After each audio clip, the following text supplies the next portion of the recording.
1950-60 കാലഘട്ടത്തിൽ അമേരിക്കയിൽ നിങ്ങൾ ഒരു സർവേ നടത്തുമ്പോൾ അവിടെ ഏകദേശം ഒരു 80% ജനങ്ങളും അവരെ വിശേഷിപ്പിക്കുക ക്രിസ്ത്യാനി എന്നായിട്ടായിരിക്കും.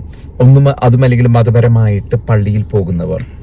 എന്നാൽ ഈ അടുത്ത കാലത്ത് നമ്മളിവിടെ അമേരിക്കയിൽ ഒരു സർവേ നടത്തുമ്പോൾ നമുക്ക് കാണുവാൻ സാധിക്കുക വെറും 32% ജനങ്ങൾ മാത്രമേ ക്രിസ്ത്യാനി എന്ന് ഐഡന്റിഫൈ ചെയ്യുന്നുള്ളൂ. ആ ഒരു വിശേഷണം അത് നമ്മൾ ആ ഒരു ട്രെൻഡ് നോക്കുമ്പോൾ മുൻകാലങ്ങളിൽ യൂറോപ്പിൽ നിന്നും കത്തിപ്പടർന്ന ഈ ക്രിസ്ത്യൻ സമൂഹം അറ്റ്ലാന്റിക് സമുദ്രം കടന്ന് അമേരിക്കയിൽ കത്തിപ്പടരുന്നു.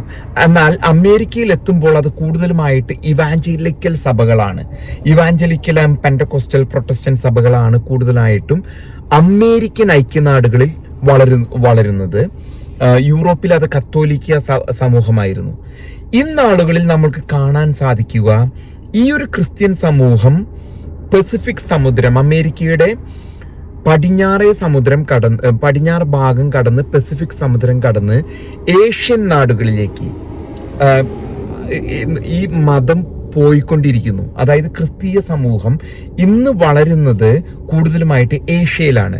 അതിന് ഉദാഹരണങ്ങൾ എന്ന് പറഞ്ഞാൽ വിയറ്റ്നാമില് ക്രിസ്ത്യൻ സമൂഹത്തിന്റെ വളർച്ച 600%.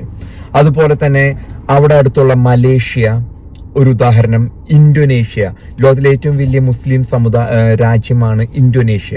അവിടെ 15% മുസ്ലിംസ് ആയിക്കഴിഞ്ഞു, ഒപ്പം വളർന്നുകൊണ്ടിരിക്കുന്നു. ചൈനയിലും ക്രിസ്തീയ സമൂഹമാണ് വളർന്നു. അതാണ് ഒരു സൗത്ത് ഈസ്റ്റ് ഏഷ്യയിലെ ഇന്നത്തെ കഥ.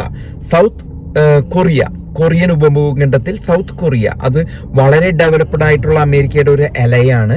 അത് അവിടെ ഏകദേശം 40-50% കഴിഞ്ഞു. അവിടെ ഇവാഞ്ചലിക്കൽ സഭ, മുൻകാലങ്ങളിൽ നാമമാത്രമായ കത്തോലിക്ക സഭ ഉണ്ടായിരുന്നിടത്ത് ഇവാഞ്ചലിക്കൽ പെന്റക്കോസ്റ്റ് സഭയാണ് സൗത്ത് കൊറിയയിൽ വളർന്നത്. അതേ കഥ തന്നെയാണ് ജപ്പാൻ.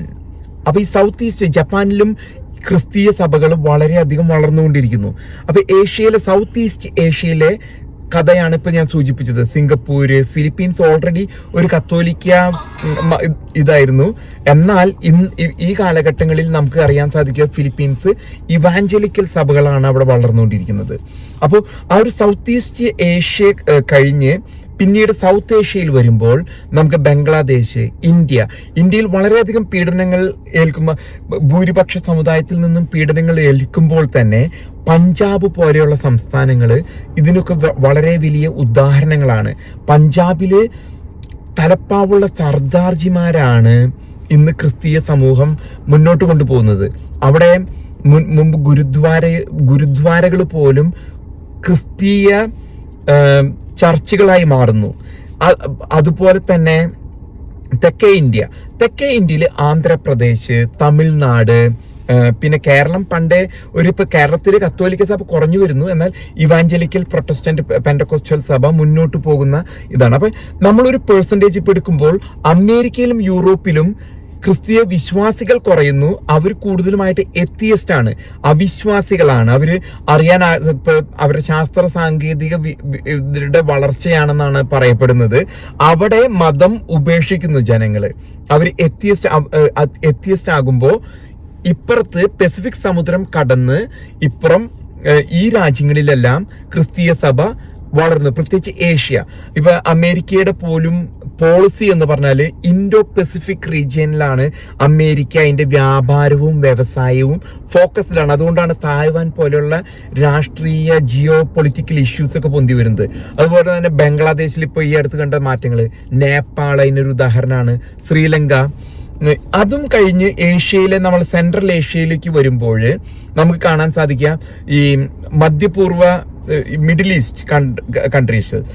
ഈസ്റ്റേൺ കൺട്രീസിൽ അറബിക് രാജ്യങ്ങളാണെങ്കിലും അതിൻ്റെ സ്ഥലങ്ങളിൽ പ്രത്യേകിച്ച് മലയാളികളും ഫിലിപ്പീനോസും കൂടിയിട്ട് അവിടെ ഒരു പ്രത്യേകതരം പ്രാർത്ഥനകളും, ഈവൻ സൗദി അറേബ്യയിൽ പോലും അണ്ടർഗ്രൗണ്ട് ചർച്ചുകൾ പ്രവർത്തിക്കുന്നുണ്ട്. പരസ്യമായിട്ടാണ് ഇത്തരത്തിലുള്ള പ്രാർത്ഥനാ സഭായോഗങ്ങളും മറ്റും ഗൾഫ് രാജ്യങ്ങളിൽ നടക്കുന്നത്. അപ്പോൾ നമുക്ക് കാണാൻ സാധിക്കുന്നത് ഈ പടിഞ്ഞാറോട്ടുള്ള ഒരു ഷിഫ്റ്റാണ് ക്രിസ്തീയ വിശ്വാസത്തിന്റെ പടിഞ്ഞാറോട്ടുള്ള ഷിഫ്റ്റ്. ആ ഷിഫ്റ്റിൽ നമ്മൾ കണക്കാക്കേണ്ട മറ്റ് ഘടകങ്ങൾ നമുക്കറിയാം. ആയിരങ്ങളോളം വർഷങ്ങളോളമാണ് ഈ ഇസ്രായേലും ജെറുസലേം ആയിട്ട് ചുറ്റപ്പെട്ട് അവിടെ നിന്നും ഈ മതം വളരുന്നു. എന്നാൽ യൂറോപ്പിൽ വരുമ്പോൾ യൂറോപ്പിൽ വളരെയധികം പീഡനങ്ങൾ ഏറ്റിട്ടാണ് സഭ വളർന്നത്, ക്രിസ്തീയ സഭ അവിടെ വളർന്നത്. അതിനുദാഹരണം പത്രോസ് ലീഹായെ തല കീഴാക്കിയിട്ടാണ് കുരിശിൽ തറച്ചത്. ആ സമയത്ത് യേശുക്രിസ്തുവിന്റെ ഒരു വചനം ഉണ്ടായിരുന്നു, പത്രോസ് നീ ഒരു പാറയാകുന്നു, ഈ പാറമേൽ ഞാൻ എൻ്റെ സഭയെ പണിയുമെന്ന് പറഞ്ഞതുപോലെ അത് നഗര കവാടങ്ങൾ അതിനെതിരെ പ്രബലപ്പെടുകയില്ല എന്ന് യേശുക്രിസ്തു പറയുന്ന ഒരു വചനമുണ്ട്. അപ്പൊ പത്രോസിനോടാണ് പറഞ്ഞത്. പക്ഷെ പത്രോസ് ഈ ശിഷ്യന്മാരെയൊക്കെ അതിക്രൂരമായിട്ട് പീഡിപ്പിച്ചാണ് സഭ അവിടെ വളർന്നൊരു സാഹചര്യം ഉണ്ടായത്. അങ്ങനെ യൂറോപ്പിൽ നിന്നും വളർന്ന് യൂറോപ്പിൽ ഒരു കാലഘട്ടത്തിൽ നമുക്കറിയാം USSR സോവിയറ്റ് യൂണിയനും അമേരിക്കയുമായിട്ടുള്ള പ്രശ്നങ്ങൾക്കിടയിൽ കമ്മ്യൂണിസം ഒരു ത്രെറ്റായിട്ട് നിന്നിരുന്നു. ആ കമ്മ്യൂണിസം തകർന്നടിഞ്ഞു പോയി. ക്രിസ്ത്യൻ സഭകള് നിലനിൽക്കുകയും ക്രിസ്തീയ വിശ്വാസം യൂറോപ്പിൽ അവിടെ നിന്നും വളരുന്ന ഒരു സാഹചര്യം ഉണ്ടായി. കമ്മ്യൂണിസത്തിന് ശേഷം കമ്മ്യൂണിസം USSRന്റെ ജോൺ പോൾ മാർപ്പാപ്പ പോലെയുള്ള അവരൊക്കെ അതിനെതിരെ പിടിച്ചു നിൽക്കുകയും ക്രിസ്തീയ സഭകൾ യൂറോപ്പിൽ പോലും ഒരു പ്രതിസന്ധി കാലഘട്ടം നേരിട്ടത് പിന്നെ ആയിരക്കണക്കിന് വർഷങ്ങൾക്ക് ശേഷമാണ് കമ്മ്യൂണിസം എന്ന ഒരു ത്രെറ്റ് വന്നത്. അതിനെ ആ പ്രതിസന്ധി തരണം ചെയ്താണ് അവിടെ നിന്നും അമേരിക്കയിലും വളർന്നത്. പിന്നീടുള്ള ത്രെറ്റുകൾ ചെറുമതങ്ങളിൽ നിന്നുമുള്ള പല പ്രാദേശിക മതവിഭാഗങ്ങളിൽ നിന്നുള്ള ത്രെറ്റുകൾ, പ്രത്യേകിച്ച് നമ്മൾ സൗത്ത് ഈസ്റ്റ് ഏഷ്യ എടുക്കുമ്പോൾ ബുദ്ധിസം ഒരു ത്രെറ്റായിരുന്നു. എന്നിരുന്നാലും അവിടെ ഇപ്പോൾ ഭൂരിഭാഗം എന്തിനു പറയുന്നത്, നമ്മൾ നേരത്തെ സൂചിപ്പിച്ച സിഖ് സമുദായം, തലപ്പാവുള്ള സർദാർജിമാര്, അവിടെയെല്ലാം അങ്ങനെ ഒരു സാഹചര്യത്തിലാണ് മതം എപ്പോഴാണ് നമുക്കൊന്നും പ്രവചിക്കാൻ സാധിക്കുന്നതിലും അതീതമായിട്ടാണ് ഈ മതത്തിന്റെ വളർച്ച നമുക്ക് കാണാൻ സാധിക്കുക.